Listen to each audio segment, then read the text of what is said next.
All right, let's get right into it. We're going to talk about something that, let's be honest, we all struggle with: keeping the promises we make to ourselves. This isn't about some huge, sweeping New Year's resolution. It's about the fundamental trust you have in your own word. And in this explainer, we're going to break down a really simple 7-day system to rebuild that self-respect, one tiny, kept promise at a time. Let's start with a hard truth, okay?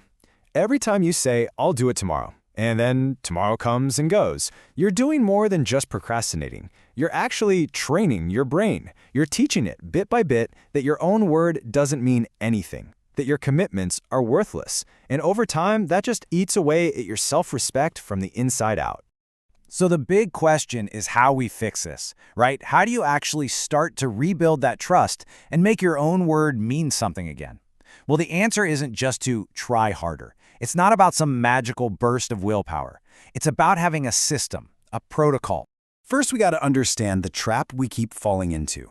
I like to call it the broken promise loop. And you know this cycle. It starts when you make a promise and break it. That immediately lowers your self-trust, which then makes you hesitate the next time you try, which pretty much guarantees another failure. It's a nasty downward spiral. And this right here, this gets to the very heart of why just thinking positive never works. You can't stand in front of a mirror and just affirm, "I am disciplined," into existence. That's passive, it's based on a feeling, and it's temporary. Real, lasting self-respect, that stuff is forged in action. It's the result of stacking up undeniable proof that when you say you'll do something, it gets done. The goal isn't to feel trustworthy, it's to become trustworthy through what you do. So where do we find the blueprint for this kind of action-based trust? Well, interestingly enough, the answer isn't some modern life hack. It's a principle that's been understood by yogis for thousands of years, that true power, real power, comes from mastering your own mind. And this is the core idea. Ancient yogic philosophy teaches that a disciplined life isn't about being restricted, it's about being free. It's freedom from your own moods, your fleeting whims, and all those lazy impulses. Self-respect isn't something you just find one day, it's the natural result of this inner discipline. And look, this isn't just some vague concept. It's explicitly written down. This quote from the Upanishads is incredibly powerful. It says that everything we're really looking for, fearlessness, peace, and end to our own suffering, it all hinges on one thing: control of the mind. That's the foundation for the practical system we're about to build. Now, this idea of mind control flows directly into a core yogic principle called satya, which means truth. But we have to think about this differently. This is not just about not lying to other people. In this context, satya is about making your word to yourself sacred, an unbreakable contract. It's about closing that gap between what you intend to do and what you actually do, until there's no gap left. Your word literally becomes your reality. That's satya in practice. Okay, so with that foundation in place, let's get to the mechanics. How do we actually do this? We use a system. I call it the PROMISE protocol. It's a 7-step, 7-day framework designed to mechanically rebuild your self-trust from the ground up. All right, let's go. Step 1. P's for pick one. The biggest mistake people make is trying to change their entire life overnight. So you're going to pick one single, laughably small promise. I'm not talking get in shape, I'm talking do one push-up. Next, step 2, R, is for remove friction. You have to make it ridiculously easy to win. Prepare everything the night before. If your promise is to journal one sentence, that notebook is open with the pen on it before you go to bed. Your job is to make failure require more effort than success. Step 3, O, is for one-time anchor. Your promise can't just float around in your day. You have to anchor it, tie it, to a habit you already have. Immediately after I turn off my morning alarm, or as soon as I shut my laptop for the day. This creates an automatic trigger. Then, step 4, M, is for minimum non-zero.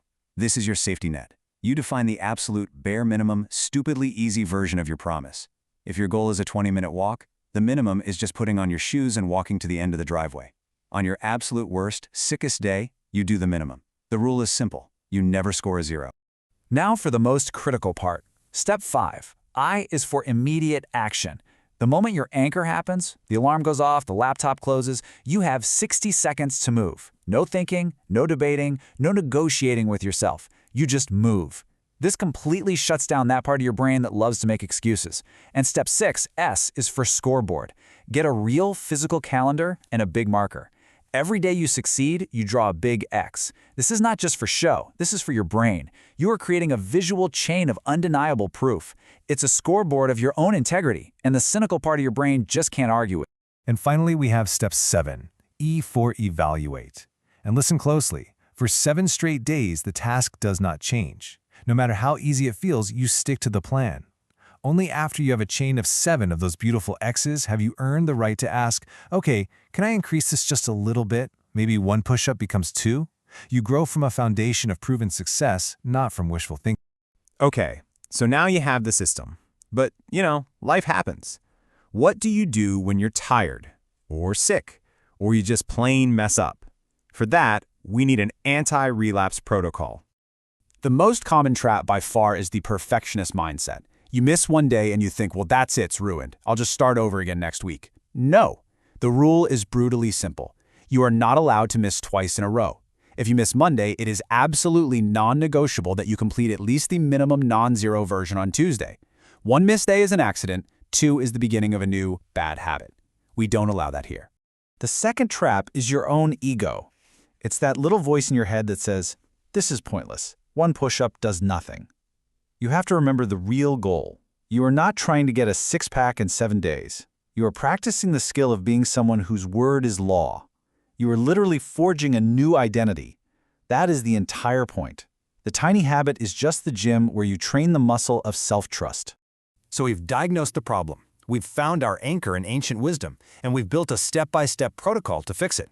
But knowing the system, that's the easy part. The real work, your challenge, begins right now. Here it is. One last time. Your checklist. Pick 1. Remove friction. One-time anchor. Minimum non-zero. Immediate action. Scoreboard. And finally, evaluate. That's it. That is the entire system. So, it all comes down to this single question. What is it going to be? I want you to decide right now. What is the one tiny, almost trivial promise you will make and keep to yourself, starting today for the next 7 days? Pick it, commit to it, and prove to yourself that your word is worth something. Your journey to rebuilding self-respect starts not tomorrow, but with that one simple decision.